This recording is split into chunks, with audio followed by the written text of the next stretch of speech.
Você já se sentiu invisível? Como se estivesse gritando em uma sala cheia, mas ninguém conseguisse te ouvir. Essa é a história de um grito silencioso. Um grito que vinha de dentro dos muros de uma mansão luxuosa, de um menino que tinha tudo, mas estava perdendo a coisa mais valiosa, a própria vida. Todos viam, mas ninguém enxergava. Médicos, especialistas, o próprio pai, todos estavam cegos. Até que ela chegou, a pessoa mais improvável, a mais ignorada de todas. A mulher que limpava o chão que eles pisavam foi a única que olhou para baixo e encontrou a verdade suja que estava escondida bem debaixo dos seus narizes. O que ela descobriu mudou tudo e vai fazer você questionar tudo o que pensa sobre poder, dinheiro e a verdadeira força de um ser humano. Vem comigo, vou te contar esta história e você irá se surpreender. A vida de Helena era uma tapeçaria tecida com os fios da necessidade e da resiliência. Acordava antes que o sol sequer pensasse em tocar o horizonte, o cheiro de café coado se misturando ao silêncio da madrugada em sua pequena casa na periferia. Cada dia era uma maratona, uma batalha silenciosa contra as contas que se acumulavam e o cansaço que pesava em seus ombros. Mãe solo de um menino de 10 anos, Daniel, ela encontrava em seu sorriso a força para mais uma jornada dupla de trabalho. De manhã, faxineira em um escritório comercial. À tarde, em casas de família. Seus joelhos doíam, suas mãos eram ásperas, marcadas pelos produtos de limpeza e pelo esforço incessante, mas seu olhar carregava uma dignidade inabalável. Era um olhar que via tudo, que absorvia os detalhes que os outros, em sua pressa, deixavam passar. A oportunidade de trabalhar na mansão dos Almeida surgiu como um bilhete dourado em meio a uma pilha de boletos. O salário era o dobro do que ela ganhava, uma promessa de alívio, a chance de talvez comprar para Daniel o videogame que ele tanto sonhava. No dia da entrevista, o portão automático de ferro forjado se abriu como a boca de uma criatura mítica, revelando um jardim tão perfeitamente cuidado que parecia uma pintura.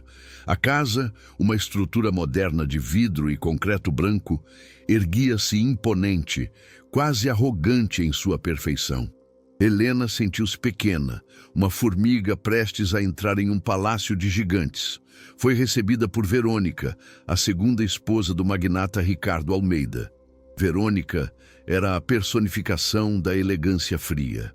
Alta, magra, vestida em linho branco impecável, seus cabelos loiros presos em um coque perfeito. Seu sorriso era ensaiado, uma formalidade que não alcançava os olhos, azuis e cortantes como cacos de vidro. Enquanto mostrava a casa a Helena, seus gestos eram amplos, seu tom condescendente, como se estivesse explicando o óbvio para uma criança. Aqui é a sala de estar principal, mármore italiano. Cuidado com produtos abrasivos, ela dizia, passando o dedo sobre uma superfície imaculada, inspecionando-o em busca de poeira inexistente. Helena apenas assentia, a mente registrando cada detalhe, não apenas das instruções, mas da atmosfera. A casa era gigantesca, mas fria. O sol entrava pelas imensas janelas de vidro, mas não parecia aquecer o ambiente. Havia um silêncio pesado, uma ausência de vida que contrastava com a opulência dos móveis de design e das obras de arte nas paredes.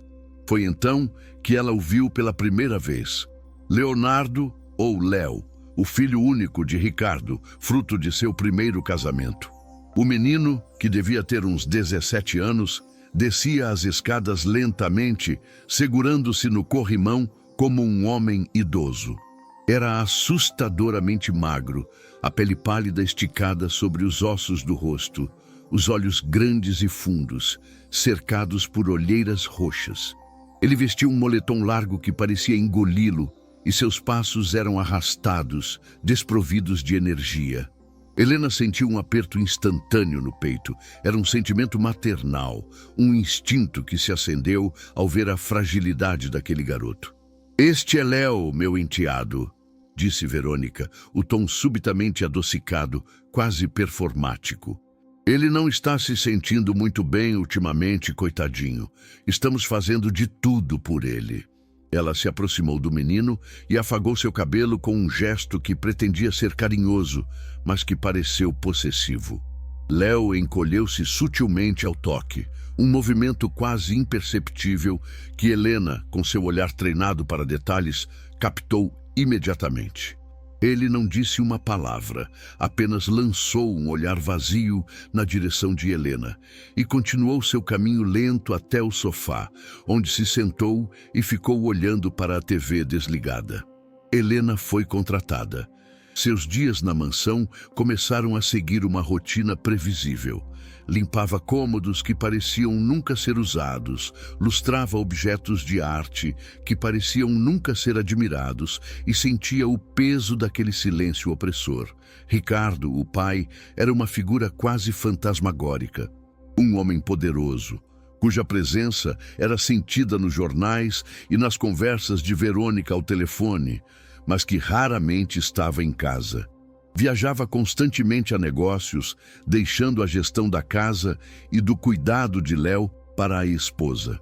Nas poucas vezes em que Helena o viu, ele parecia preocupado, o rosto vincado pela tensão, mas sua confiança em Verônica era absoluta. Minha esposa é um anjo. Não sei o que faria sem ela para cuidar do meu filho. Ele disse uma vez a um médico por telefone, uma frase que Helena ouviu por acaso ao passar pelo escritório. A injustiça inicial não era explícita, mas sutil, venenosa. Estava na forma como Verônica falava com Helena, ignorando sua presença enquanto conversava ao telefone, deixando ordens em bilhetes como se Helena fosse uma máquina e não uma pessoa. Estava no desprezo velado com que olhava para as mãos calejadas da faxineira. Mas a verdadeira humilhação, a que feria a alma de Helena, era o tratamento dispensado a Léo. Em público, ou quando Ricardo ligava, Verônica era a madrasta devotada.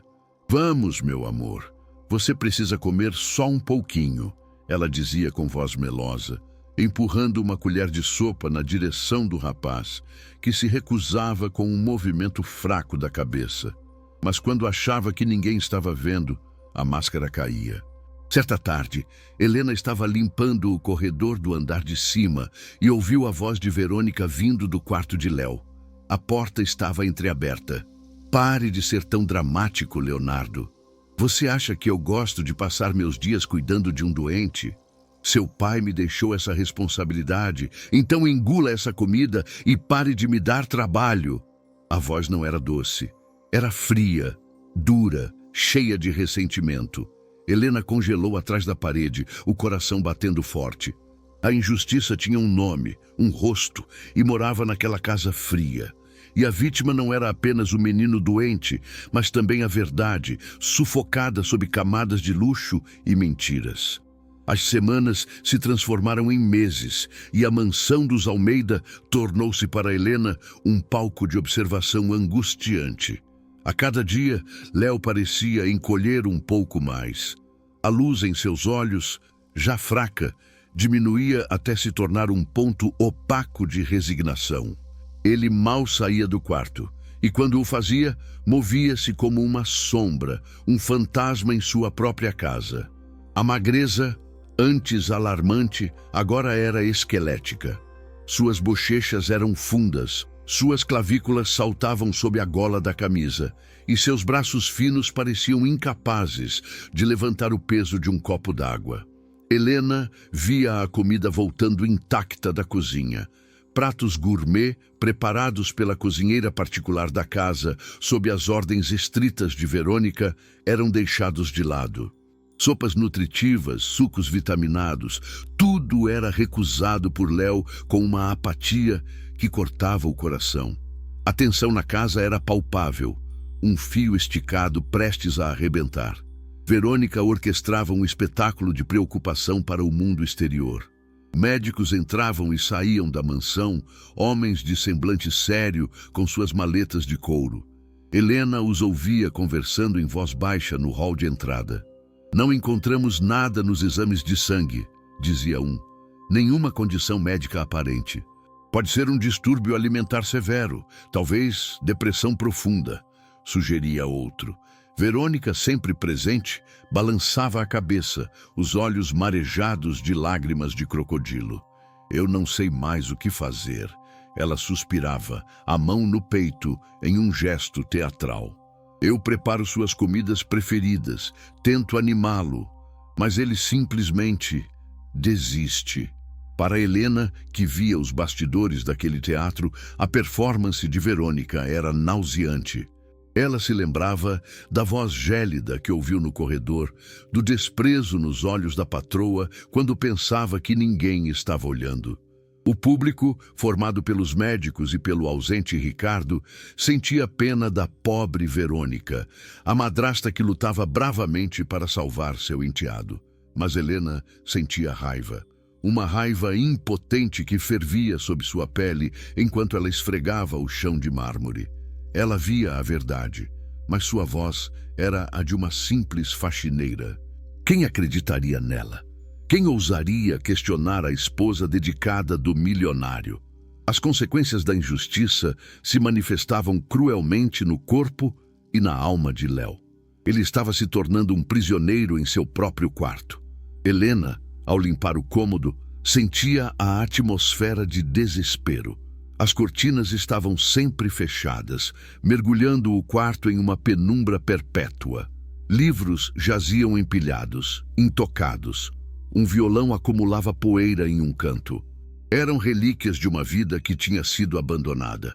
Certa vez, enquanto trocava os lençóis da cama de Léo, ele estava sentado na poltrona, olhando pela fresta da janela.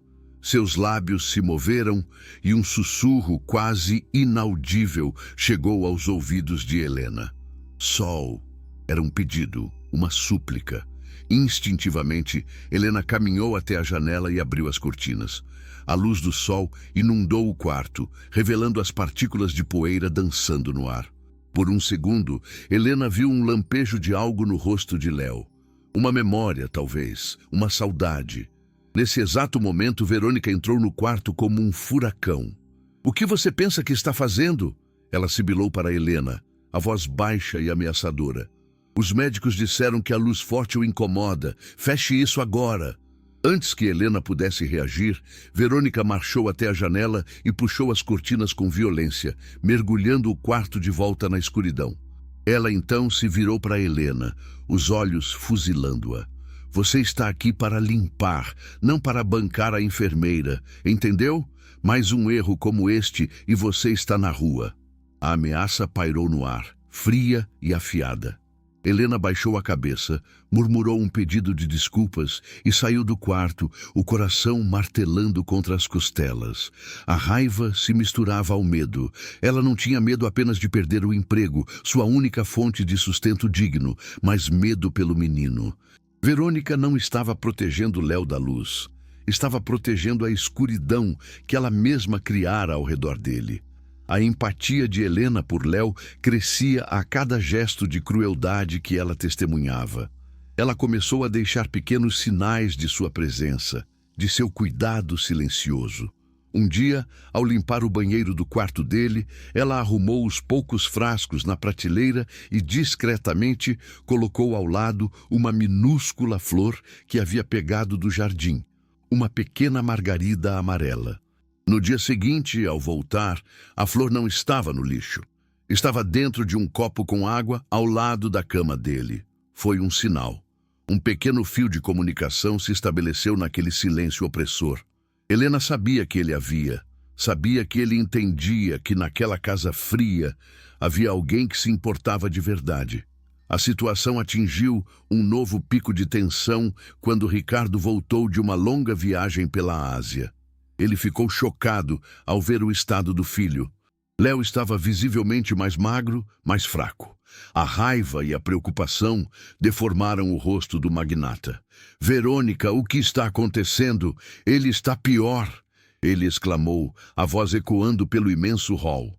Verônica correu para o lado do marido, o rosto uma máscara de angústia. Ricardo, meu amor, eu juro que tentei de tudo. Os médicos não acham nada. Ele se recusa a comer, se recusa a lutar. Eu estou desesperada. Ela chorava em seu ombro e Ricardo, cego pela confiança e pelo próprio desespero, a abraçou. Eu sei, querida, eu sei. Você é forte. De seu posto invisível no corredor, Helena observava a cena, o estômago revirado. A injustiça era tão descarada, tão eficiente. Verônica não era apenas cruel, ela era uma artista da manipulação. E enquanto ela recebia o consolo, o verdadeiro sofredor, Léo, definhava em silêncio, e a única pessoa que suspeitava da verdade era a mulher que, aos olhos de todos, era apenas parte da mobília. A raiva de Helena se transformou em determinação. Ela não sabia como, mas não podia mais ser uma espectadora passiva. Aquilo tinha que parar. A desesperança era como um nevoeiro denso na mansão dos Almeida, mas até mesmo no nevoeiro mais espesso, uma pequena brisa pode abrir uma clareira. Para Helena, essa brisa veio na forma de uma memória, uma lembrança de sua própria luta que acendeu a chama da esperança em seu coração. Anos atrás, seu filho Daniel, então um bebê, havia passado por uma fase terrível. Ele chorava sem parar, recusava o peito, perdia peso. Os médicos no posto de saúde diziam que era cólica uma fase, mas Helena, com sua intuição de mãe, sabia que era algo mais. Ela passou noites em claro, observando cada reação, cada choro, cada mudança sutil no comportamento do filho. Foi ela, e não os médicos, que percebeu que a crise sempre piorava depois que ela tomava um chá específico que uma vizinha havia recomendado para aumentar a produção de leite. Por conta própria, ela parou de tomar o chá. Em 2 dias, Daniel era outro bebê, sorridente, mamando com vontade, ganhando peso. A vizinha, com a melhor das intenções, havia lhe dado uma erva que, para o sistema sensível de Daniel, era quase um veneno. Essa lembrança foi a faísca. E se não fosse o que Léo não estava comendo, mas o que ele estava consumindo? A imagem de Verônica surgiu em sua mente. Verônica com sua performance de madrasta cuidadosa.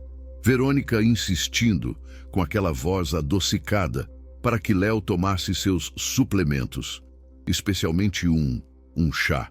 Todas as tardes, pontualmente, às 5 horas, Verônica preparava pessoalmente uma xícara de chá para Léo. Ela não deixava a cozinheira fazer. É uma mistura especial de ervas que eu mesma encomendo da Europa. Ela explicava a quem perguntasse, para abrir o apetite e acalmar a ansiedade. Ela levava a xícara fumegante para o quarto de Léo em uma bandeja de prata, um ritual diário de cuidado. Helena começou a observar esse ritual com olhos de detetive. Ela notou um padrão. Nas manhãs, Léo parecia ter um pingo a mais de energia, quase um vislumbre do rapaz que ele deveria ser. Ele respondia aos bom dia de Helena com um aceno de cabeça, às vezes até um murmúrio. Mas após o chá da tarde, sua energia se esvaía completamente. Ele se tornava mais letárgico, mais apático, e na hora do jantar, a recusa em comer era absoluta. Era sutil, mas consistente. O chá, que deveria ser a solução, parecia ser o catalisador do problema. A esperança, antes uma emoção abstrata, agora tinha um foco: o chá. A oportunidade de investigar surgiu de forma inesperada. Verônica recebeu um telefonema urgente de sua boutique favorita. A nova coleção de uma grife francesa havia chegado, e se ela não fosse imediatamente, perderia as peças exclusivas. Em um raro lapso de sua vigilância constante, a vaidade falou mais alto. Helena! Ela chamou do alto da escada, já com a bolsa no ombro. Prepare o chá de Léo hoje. A caixa com os sachês está na despensa, na prateleira de cima, caixa azul.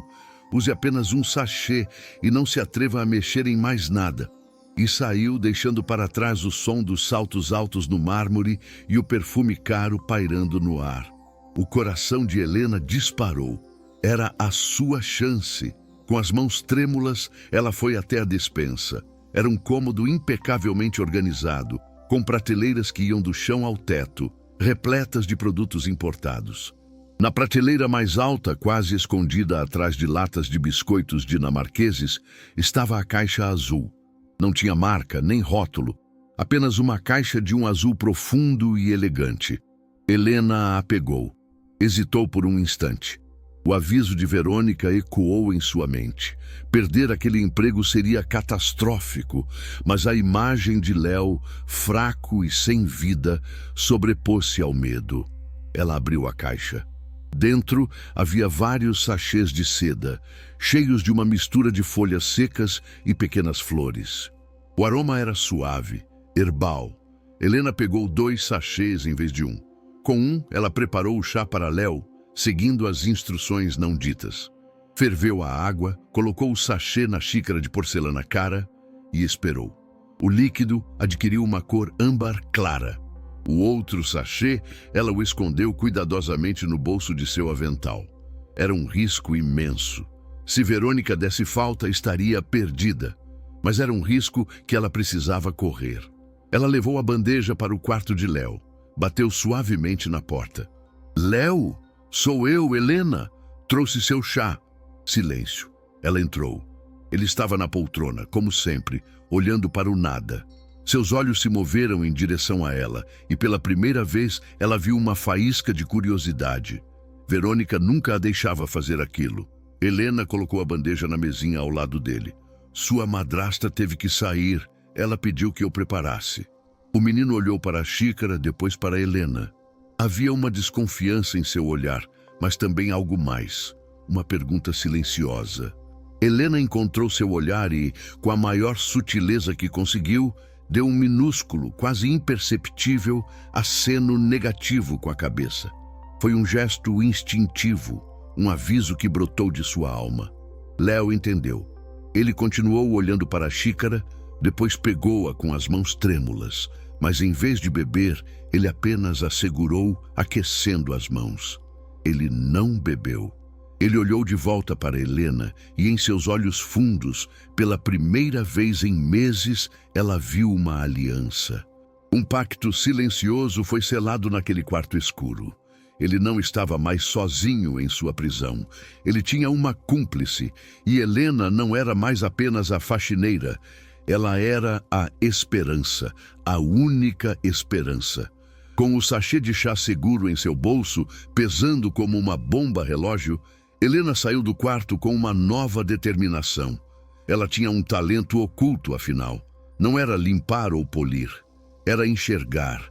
E agora, ela tinha uma pista. A caça à verdade havia começado. A posse do sachê de chá era para Helena como segurar uma chave e uma granada ao mesmo tempo. A chave poderia destrancar o mistério da doença de Léo, mas a granada poderia explodir sua vida em pedaços a qualquer momento. O primeiro obstáculo, e o mais imediato, era o que fazer com a prova. Ela não era cientista, não tinha acesso a laboratórios. O que diria? Com licença, senhor doutor, eu sou a faxineira e acho que a esposa do milionário está envenenando o enteado com este chá. A ideia era tão absurda que ela mesma duvidava. Seria humilhada, demitida e provavelmente acusada de roubo e calúnia. A palavra de uma empregada contra a de uma dama da alta sociedade. Era uma batalha perdida antes mesmo de começar. Ela guardou o sachê dentro de um pequeno pote de vidro vazio de geleia, escondendo-o no fundo de sua bolsa sob um casaco velho. Durante dias, o pote a acompanhou, um segredo pesado que a isolava. A paranoia começou a se instalar. Cada vez que Verônica olhava em sua direção, Helena sentia um calafrio. Será que ela notou o sachê faltando? Será que estava contando? Verônica parecia mais vigilante do que nunca, como um predador que sente uma perturbação em seu território. Seus olhos azuis e frios pareciam seguir Helena por todos os cantos da mansão, e seus comentários se tornaram mais ácidos. Você parece distraída hoje, Helena. Espero que seus problemas pessoais não estejam afetando a qualidade do seu trabalho. Este chão não está brilhando como deveria. Cada palavra era uma pequena facada, um lembrete de seu lugar naquela hierarquia. A dúvida começou a corroer a determinação de Helena. Talvez ela estivesse errada. Talvez fosse tudo uma coincidência. Talvez o chá fosse realmente inofensivo e ela estivesse construindo uma fantasia perigosa em sua mente, movida pela pena que sentia do rapaz. O medo de perder o emprego, a única estabilidade que podia oferecer a Daniel, era paralisante. Uma noite, em sua pequena cozinha, ela olhou para o pote de vidro sobre a mesa. A razão lhe dizia para jogar fora, para esquecer tudo, para focar em seu trabalho e em seu filho. Era loucura arriscar tudo por uma suspeita. Mas então, a imagem do rosto de Léo lhe veio à mente. O aceno de cabeça sutil, o pacto silencioso. Ele estava contando com ela. Ela era a única. Aquele pensamento reacendeu a brasa da coragem. Seu primeiro movimento foi tentar uma abordagem indireta. Havia um médico mais velho, Dr. Arantes, que parecia visitar a casa com menos frequência, mas que, segundo a cozinheira, cuidava da família Almeida há décadas, desde antes do nascimento de Léo. Ele parecia mais humano, menos apressado que os outros especialistas. Helena planejou seu movimento. Em uma das visitas do Dr. Arantes, enquanto ele se despedia de Verônica no hall, Helena se aproximou, fingindo limpar uma mesa próxima. "Com licença, doutor", ela disse a voz trêmula. Eu só queria dizer, eu estou preocupada com o menino Léo. Ele parece pior a cada dia."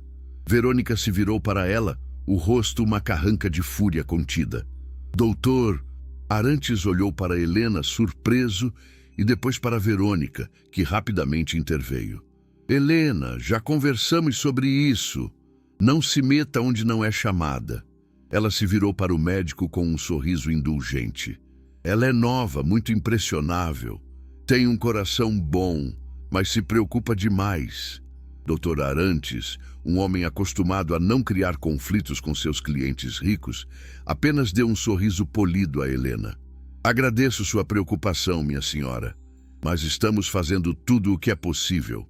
O caso é complexo." E foi embora. A rejeição foi um soco no estômago. A porta se fechou e Helena ficou sob o olhar glacial de Verônica. "Se eu ouvir você dirigindo a palavra a qualquer um de meus convidados novamente, você não precisará voltar no dia seguinte", disse Verônica, a voz um sussurro venenoso. O fracasso a deixou abalada. Tudo parecia dar errado. A muralha ao redor de Léo, construída por Verônica, era impenetrável. A dúvida voltou com força total. Ela estava sozinha. Completamente sozinha. Naquela noite, sentou-se na cama de Daniel, observando-o dormir. O rosto sereno de seu filho era um contraste doloroso com a imagem do rosto atormentado de Léo. O que ela estava fazendo? Arriscando o futuro de seu próprio filho por um menino rico que ela mal conhecia? O peso da responsabilidade era esmagador. Talvez fosse hora de desistir. O golpe final veio alguns dias depois. Verônica, talvez desconfiada após o incidente com o médico, decidiu fazer uma reorganização na despensa. Ela passou a manhã inteira lá, catalogando tudo. Helena, limpando o corredor, ouviu-a resmungando sozinha. E então, um silêncio. Um silêncio longo e tenso. O coração de Helena parou. Ela sabe. Ela contou. Verônica saiu da despensa, o rosto impassível, mas os olhos ardendo de uma fúria fria. Ela caminhou diretamente até Helena. "Helena, preciso que você esvazie sua bolsa", disse ela, a voz calma de uma forma aterrorizante. O sangue de Helena gelou. O pote de vidro com o sachê estava lá dentro. Era o fim. "Por quê?" Helena conseguiu gaguejar. "Porque eu dou as ordens nesta casa e estou sentindo falta de um item da despensa. Um item caro e particular. Esvazie a bolsa. Agora." A humilhação, a acusação, o medo. Tudo veio de uma vez. Helena sentiu as lágrimas brotarem em seus olhos. Ela estava encurralada. Sua tentativa de fazer justiça estava prestes a destruí-la. Parecia que não havia saída. A verdade estava prestes a ser enterrada junto com sua dignidade e seu emprego. O ultimato de Verônica pairou no ar, pesado e sufocante como a umidade antes de uma tempestade. Esvazia a bolsa e agora... Os olhos de Helena percorreram o hall de entrada, o mármore frio sob seus pés, as obras de arte indiferentes nas paredes, e pousaram em Verônica, cujo rosto era uma máscara de triunfo cruel. Para Verônica, aquele era o cheque-mate, a humilhação final da faxineira intrometida, a prova de sua insignificância. Ela seria demitida por roubo, sua palavra desacreditada para sempre. Ninguém jamais ouviria sua teoria maluca sobre o chá. Naquele instante, algo dentro de Helena mudou. O medo que a paralisava se transformou em uma clareza gelada. O medo de perder o emprego, o medo da humilhação, o medo de estar errada. Tudo isso se tornou secundário. O que surgiu em primeiro plano foi a imagem de Léo, definhando em seu quarto escuro. A imagem de seu próprio filho, Daniel, dormindo em segurança. Um privilégio que estava sendo roubado de Léo. Ela pensou no aceno de cabeça, no pacto silencioso. Desistir agora não era apenas uma falha, era uma traição. Ela olhou diretamente nos olhos de Verônica e pela primeira vez não havia subserviência em seu olhar. Havia fogo. Não, disse Helena, a voz firme, surpreendendo a si mesma. Eu não vou esvaziar minha bolsa aqui, como uma ladra. A surpresa no rosto de Verônica foi passageira, rapidamente substituída por uma raiva mais profunda. Como se atreve? Você não está em posição de recusar. Ou você esvazia a bolsa, ou eu chamo a polícia agora mesmo. Foi nesse momento que Helena deu o passo mais ousado de sua vida. Uma ideia desesperada, um blefe monumental, nasceu do puro instinto de sobrevivência e da necessidade de proteger Léo. Ela respirou fundo. Pode chamar a polícia, Verônica. Na verdade, eu insisto. E quando eles chegarem, eu terei prazer em esvaziá-la. E também em entregar o que tenho nela. Mas não faremos isso aqui. Faremos isso na frente do seu marido. A menção a Ricardo fez Verônica vacilar. Era a única peça no tabuleiro que ela não controlava completamente. Do que você está falando, sua insolente? Ela cuspiu. Helena continuou, a voz ganhando força a cada palavra. Eu sei o que você está fazendo. Eu sei sobre o chá. E eu sei porque Léo piora a cada tarde. E quer saber? Eu não tenho apenas um sachê na minha bolsa. Eu tenho vários. E não só isso. Eu também tenho amostras do chá que preparei nos últimos dias, que fingi que o Léo bebeu, mas que na verdade guardei. E o mais importante, Verônica, eu tenho um vídeo. Era uma mentira completa e desesperada. Ela não tinha vários sachês, não tinha amostras de chá guardadas e certamente não tinha nenhum vídeo. Ela tinha apenas um único sachê em um pote de geleia. Mas ela disse a mentira com uma convicção tão absoluta que até ela mesma quase acreditou. Ela apostou tudo na psicologia de uma pessoa culpada. Uma pessoa inocente exigiria ver as provas. Uma pessoa culpada temeria a possibilidade de elas existirem. O rosto de Verônica perdeu a cor. A arrogância deu lugar a um lampejo de pânico genuíno em seus olhos azuis. Um vídeo? Como? Onde? Sua mente culpada deve ter começado a trabalhar freneticamente, repassando cada momento, procurando por câmeras escondidas, por um deslize. A possibilidade, por mais remota que fosse, era apavorante.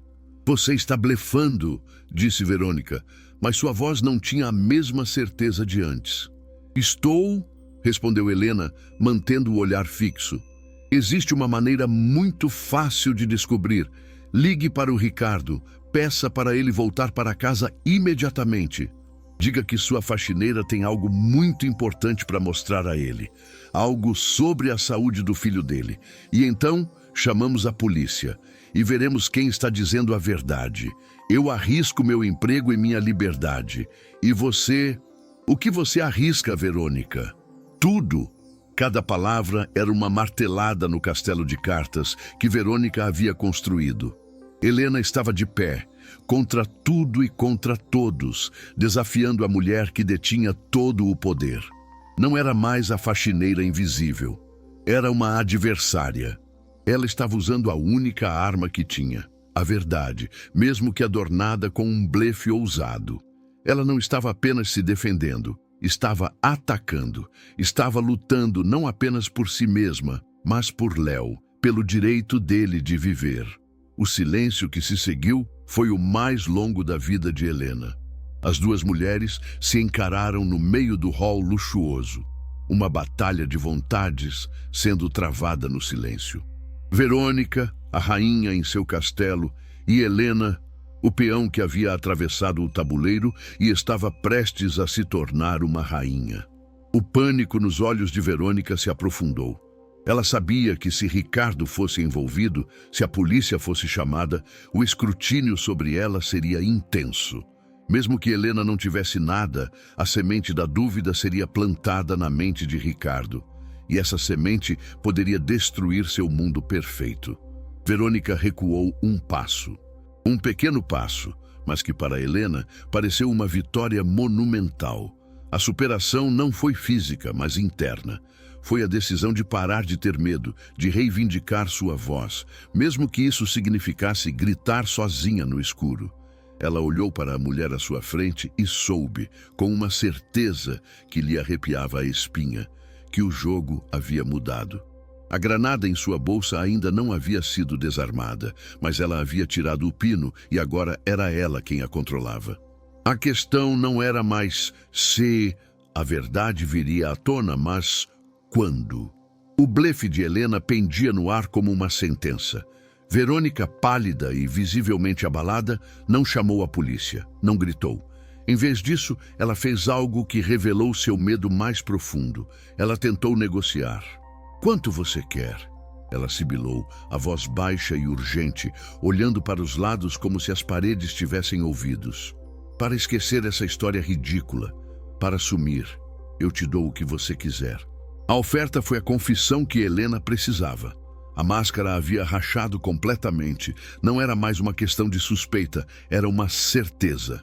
"Eu não quero seu dinheiro, Verônica", respondeu Helena, a voz firme e cheia de um desprezo que ela não se preocupou em esconder. "Eu quero que você pare. Eu quero que Léo viva." A confrontação foi interrompida pelo som do telefone da casa tocando. Verônica, quase que aliviada pela interrupção, atendeu. Era Ricardo.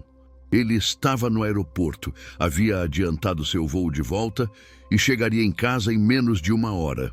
Uma onda de pânico passou pelo rosto de Verônica.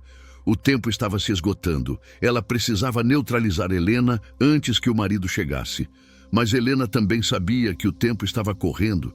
Ela não podia esperar por Ricardo. Verônica era ardilosa demais. Ela poderia inventar uma história, virar o jogo, fazê-la desaparecer antes que o marido chegasse. Ela precisava de um aliado. E ela só conseguia pensar em uma pessoa.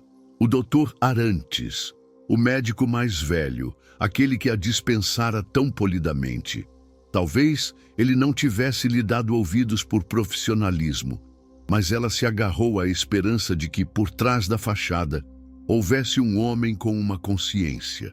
Enquanto Verônica estava distraída ao telefone, falando com Ricardo com sua voz falsamente doce, Helena agiu. Ela se afastou discretamente, pegou seu celular velho do bolso do avental e procurou o número da clínica do Dr. Arantes, que ela havia memorizado de um cartão de visitas deixado sobre a mesa do escritório. Ela se escondeu na área de serviço, o coração batendo descompassado. A secretária atendeu. "Preciso falar com o Dr. Arantes. É uma emergência. Sobre Leonardo Almeida." A urgência em sua voz deve ter sido convincente, pois após 1 minuto de espera, que pareceu uma eternidade, a voz cansada do médico soou na linha. Dr. Arantes falando. "Doutor, meu nome é Helena. Eu sou a faxineira da casa dos Almeida. Eu tentei falar com o senhor outro dia." Ela disse as palavras saindo em um atropelo. "O senhor precisa me ouvir. Não é depressão, não é anorexia, é o chá que a Verônica dá para ele todos os dias. Houve uma pausa do outro lado da linha. Minha senhora, eu aprecio sua preocupação, mas como eu disse... Não! Helena o interrompeu, o desespero rompendo as barreiras da formalidade. Eu tenho uma amostra, eu tenho um sachê do chá que ela usa. Ela mesma me acusou de roubo agora há pouco, ela sabe que estou com ele. Doutor, o menino está morrendo. Eu imploro, se o senhor tem alguma consideração pela vida daquele rapaz, me encontre. Eu posso ir até sua clínica agora, por favor. O soluço em sua voz era real. A agonia era palpável. Houve outro longo silêncio. Helena podia ouvir a respiração do médico. Ele estava pensando, pesando os riscos. Questionar a esposa de um cliente tão poderoso era um risco profissional imenso. Mas a paixão na voz de Helena, o detalhe sobre a amostra, algo o atingiu. Onde você está? Ele perguntou finalmente. Estou na casa, mas preciso sair sem ser vista. Verônica está aqui. Fique onde está, não saia, não beba nada, não coma nada, não fale mais com ela. Apenas continue seu trabalho como se nada tivesse acontecido. Estou a caminho. E desligou. Aquelas palavras foram como uma boia de salvação. Helena voltou para a área comum da casa, o corpo tremendo, mas com uma nova esperança. Verônica ainda estava tensa, andando de um lado para o outro, claramente planejando seu próximo passo. A justiça começava a se mover, engrenagens lentas e pesadas que haviam sido postas em movimento por um ato de coragem. Menos de 20 minutos depois, a campainha tocou. Verônica, pensando ser um entregador, abriu a porta e deu de cara com o Dr. Arantes. Seu rosto empalideceu. Doutor, o que faz aqui? Aconteceu alguma coisa? Eu estava passando por perto e decidi ver como Léo está, disse ele, a voz calma, mas os olhos fixos nos dela. Ele entrou sem ser convidado, sua presença preenchendo o hall. Onde está a Helena? A pergunta pegou Verônica de surpresa. A faxineira? O que o senhor quer com ela? Eu gostaria de lhe fazer algumas perguntas sobre a rotina de Léo, ele disse, o tom profissional, mas com um subtexto claro. Naquele momento, Helena apareceu vindo do corredor, o rodo ainda na mão, como se tivesse sido pega de surpresa. Seus olhos se encontraram com os do médico. Ah, aqui está ela, disse o Dr. Arantes. Ele se virou para Helena. A senhora mencionou sua preocupação com o chá que Léo toma. Poderia me mostrar esse chá, por favor? A virada foi espetacular. A cena, antes privada e controlada por Verônica, agora tinha uma testemunha de peso. Verônica tentou intervir. Doutor, isso é um absurdo. É uma invenção de uma empregada descontente que eu estava prestes a demitir por roubo. Mas o Dr. Arantes a ignorou. Ele olhou para Helena. Com as mãos trêmulas, ela tirou da bolsa o pote de geleia com o sachê dentro e o entregou ao médico. Ele o pegou, olhou para o conteúdo, depois para Verônica, cujo rosto se contorcia em uma máscara de pânico e ódio. Eu gostaria de levar isso para análise, se não se importa, disse o médico, o tom agora formal e frio. E também gostaria de examinar Léo, sozinho. A arrogância de Verônica se desfez. Ela estava exposta. O médico, uma figura de autoridade inquestionável, havia tomado o lado da faxineira. A balança da justiça, que por tanto tempo pendeu para o lado do poder e da mentira, começava a se inclinar dramaticamente para o outro lado. O som de um carro parando em frente à casa anunciou a chegada de Ricardo. O palco estava montado para o ato final. A verdade, por tanto tempo sufocada, estava prestes a explodir. O som da chave girando na fechadura foi o estopim. Ricardo Almeida entrou em sua própria casa e parou, a confusão estampada em seu rosto. A cena que o recebeu era surreal. Sua esposa, pálida como cera, encarando um Dr. Arantes de semblante duro que segurava um pequeno pote de vidro. E ali, a poucos metros de distância, estava Helena, a faxineira, de pé, digna e silenciosa, o centro daquele tornado invisível. Arantes? O que está acontecendo? Verônica, meu bem, você está bem? Perguntou Ricardo, largando a pasta no chão. Antes que Verônica pudesse articular sua versão ensaiada da história, Dr. Arantes deu um passo à frente. Ricardo, ainda bem que você chegou. Precisamos ter uma conversa muito séria sobre a saúde de Léo. O médico conduziu Ricardo para o escritório, fechando a porta e deixando as duas mulheres sozinhas no hall.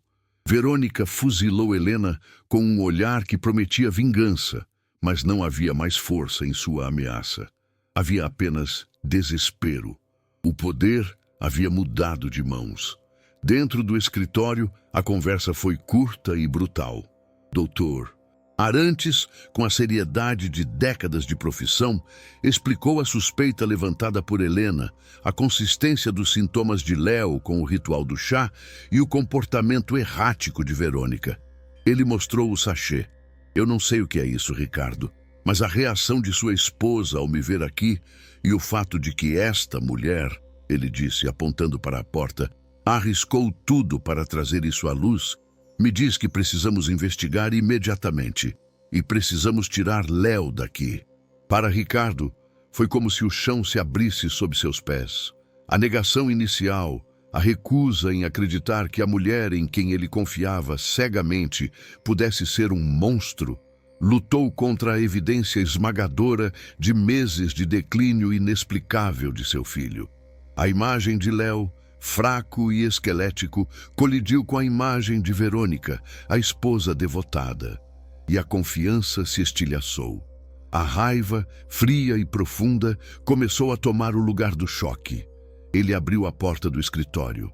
Seu rosto era uma máscara de fúria controlada. Ele não olhou para Helena. Seus olhos estavam cravados em Verônica. Que chá é este, Verônica? Ele perguntou, a voz perigosamente calma. Verônica tentou um último patético blefe. Ricardo, é um mal-entendido. Essa mulher está mentindo. Ela...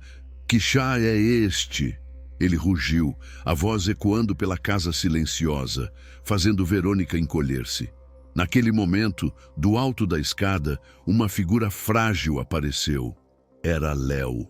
Atraído pelos gritos, ele se apoiava no corrimão, os olhos grandes e assustados, passando do pai para a madrasta. E então, seus olhos encontraram os de Helena. Em um fio de voz, tão fraco que quase se perdeu no ar, ele disse uma única palavra: pai. Foi tudo o que Ricardo precisou.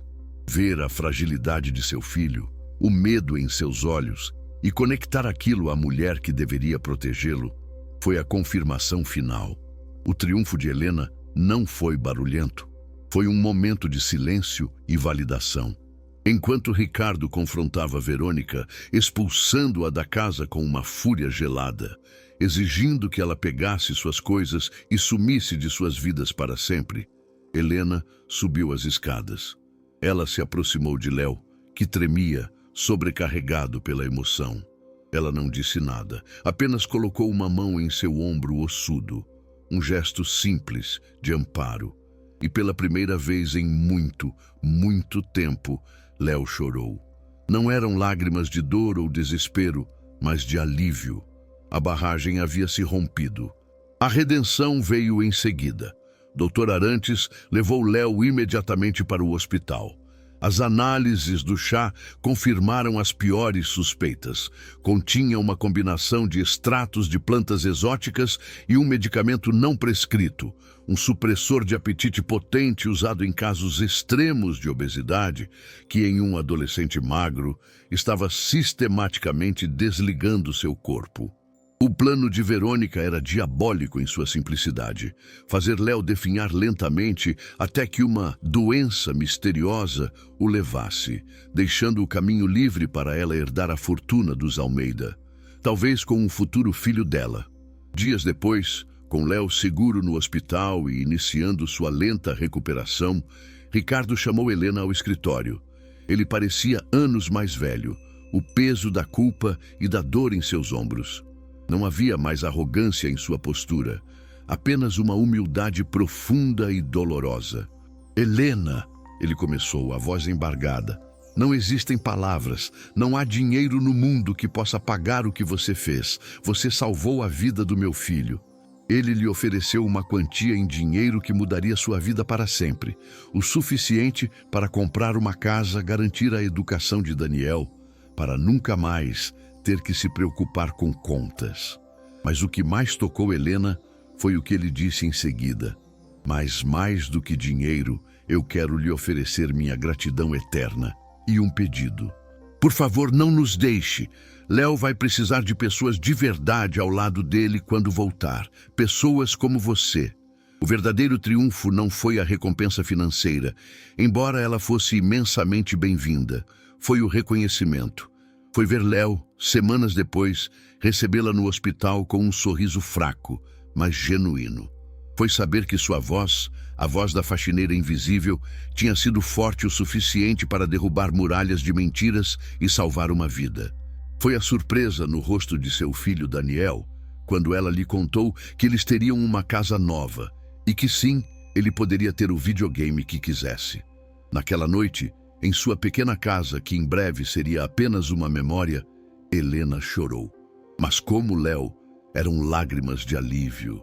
A justiça não era apenas um conceito abstrato.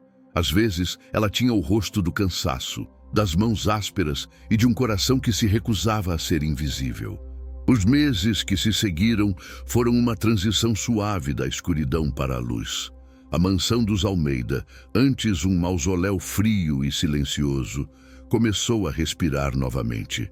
As cortinas, que por tanto tempo permaneceram cerradas, foram abertas, permitindo que a luz do sol lavasse os corredores e aquecesse o mármore. O som que agora preenchia a casa não era mais o silêncio opressor ou os sussurros venenosos de Verônica, mas sim o som da vida, o dedilhar incerto de um violão, risadas vindas da cozinha, conversas na mesa de jantar. Léo voltou para casa. Sua recuperação física foi lenta, um processo cuidadoso de renutrição e fortalecimento. Mas sua recuperação emocional e espiritual foi a transformação mais profunda. O menino apático e resignado deu lugar a um jovem que reaprendia a sorrir. Ele encontrou em Helena muito mais do que uma funcionária ou uma salvadora. Encontrou uma confidente, uma figura maternal cuja presença era um porto seguro. Eles não precisavam de muitas palavras. Passavam tempo juntos no jardim que Helena agora ajudava a cuidar, plantando flores novas. Ela o ouvia tocar violão, as melodias a princípio hesitantes, depois ganhando força e confiança. Ela o ensinou a fazer o café do jeito que ela fazia em sua casa, forte e com cheiro de recomeço. Eram pequenos rituais que reconstruíam uma alma quebrada. Ricardo também mudou. A tragédia o forçou a reavaliar suas prioridades. Ele diminuiu drasticamente as viagens, delegou mais responsabilidades em sua empresa e reaprendeu a ser pai. Ele passou de uma figura ausente para uma presença constante e atenta. A culpa que sentia por sua cegueira era imensa, mas em vez de deixá-la consumi-lo, ele a transformou em ação. Ele conversava com Léo, ouvia-o, participava de sua vida. As noites de jantar, antes eventos solitários ou tensos, tornaram-se momentos de conexão. Muitas vezes, ele pedia que Helena se sentasse com eles, não como uma empregada, mas como parte daquela nova e improvável configuração familiar. A vida de Helena foi transformada de maneiras que ela nunca imaginou. Com a recompensa de Ricardo, ela comprou uma casa confortável em um bairro tranquilo, perto de uma boa escola para Daniel. Ela não precisava mais de jornadas duplas, do cansaço que doía nos ossos. Ricardo insistiu que ela continuasse trabalhando na mansão, mas seu papel havia mudado. Ele a nomeou governanta-chefe, um título formal para o que ela realmente era, o coração da casa. Ela tinha sua própria equipe agora e geria a mansão com a mesma dignidade e atenção aos detalhes de antes, mas sem o peso da humilhação. Sua voz era ouvida e respeitada. A maior lição daquela jornada dolorosa foi a revelação do valor que se esconde na invisibilidade. Helena, a mulher que a sociedade e pessoas como Verônica foram condicionadas a ignorar, a tratar como parte do cenário, possuía uma clareza de visão e uma força moral que superavam em muito o poder do dinheiro e do status. A história ensinou a Ricardo e a Léo que a verdadeira riqueza não está no que se possui, mas no caráter que se demonstra. Ensinou-lhes que a coragem pode vir do lugar mais inesperado e que a empatia é uma força mais poderosa do que qualquer império empresarial. O final da história não é um felizes para sempre de conto de fadas, mas algo muito mais real e profundo. É a imagem de um domingo à tarde. Ricardo e Léo estão na sala de estar, jogando xadrez, uma atividade que Ricardo ensinou ao filho para reconstruir a paciência e o foco. O som do violão de Léo, agora tocando uma melodia completa e alegre, vem do andar de cima. Daniel, o filho de Helena, está lá com ele, aprendendo os primeiros acordes. Helena entra na sala trazendo uma bandeja com café e bolo. Um bolo que ela e Léo fizeram juntos naquela manhã. Ela não está servindo, está compartilhando. Ela se senta no sofá, observando pai e filho concentrados no jogo. Ricardo levanta o olhar do tabuleiro e sorri para ela. Um sorriso genuíno, cheio de gratidão e respeito. Léo, ao fazer seu movimento, olha para Helena e pisca. Um gesto cúmplice, um eco daquele pacto silencioso no quarto escuro que mudou tudo. Naquele momento, a mansão não é mais um símbolo de opulência fria. É um lar que foi quebrado, quase destruído, mas que foi reconstruído sobre fundações mais fortes. Verdade, gratidão e o reconhecimento de que, às vezes, a pessoa que limpa o chão é a única que sabe como consertar o teto que está prestes a desabar sobre a cabeça de todos. A mensagem inspiradora que ecoa é clara. Nunca subestime o poder de uma pessoa que presta atenção. Nunca ignore a voz silenciosa da verdade. E, acima de tudo, nunca acredite que você é pequeno demais para fazer uma grande diferença. A verdadeira força não está em quão alto você está, mas em quão fundo você está disposto a olhar. E assim, a vida na mansão Almeida encontrou um novo ritmo, uma nova melodia. Uma melodia composta não por notas de riqueza, mas por acordes de humanidade. A história de Helena, Léo e Ricardo não é apenas sobre um plano diabólico que foi frustrado. É uma reflexão sobre o que realmente vemos quando olhamos para as pessoas ao nosso redor. Quantas vezes, em nosso dia a dia, passamos por Helenas?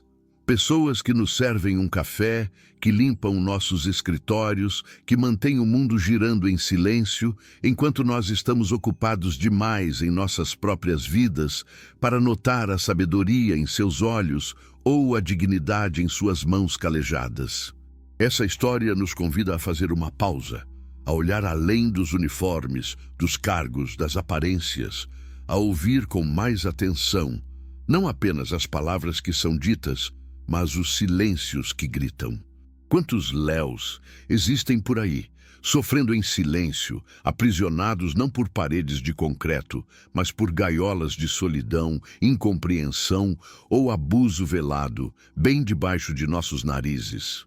Às vezes, um olhar de preocupação, uma pergunta sincera: "Você está bem?" Pode ser a pequena fresta de luz que eles precisam. A coragem de Helena não foi a de um super-herói de cinema, foi a coragem do dia a dia. A coragem de arriscar o pouco que tinha por aquilo que acreditava ser certo. Foi a coragem de não se conformar com a injustiça, mesmo quando o mundo inteiro parecia dizer que era loucura lutar. E essa é uma escolha que todos nós podemos fazer, em diferentes escalas, em nossas vidas. Escolher não ser indiferente, escolher enxergar o ser humano por trás da função, escolher usar nossa voz, por menor que pareça, para defender alguém que não pode se defender. Pense nisso na próxima vez que interagir com alguém que a sociedade considera invisível. Olhe nos olhos dessa pessoa, Ofereça um sorriso genuíno, um obrigado sincero. Você pode não estar salvando uma vida de forma tão dramática como Helena fez, mas pode estar validando uma existência, reconhecendo um valor e talvez, apenas talvez, sendo a única pessoa naquele dia que realmente a enxergou. E esse pequeno ato de ver o outro é, muitas vezes, o primeiro passo para mudar o mundo. Um coração de cada vez. A história deles nos lembra que a verdadeira nobreza não vem do sangue ou da fortuna, mas da alma. E almas nobres podem ser encontradas em qualquer lugar, especialmente onde menos esperamos. Basta estarmos dispostos a olhar.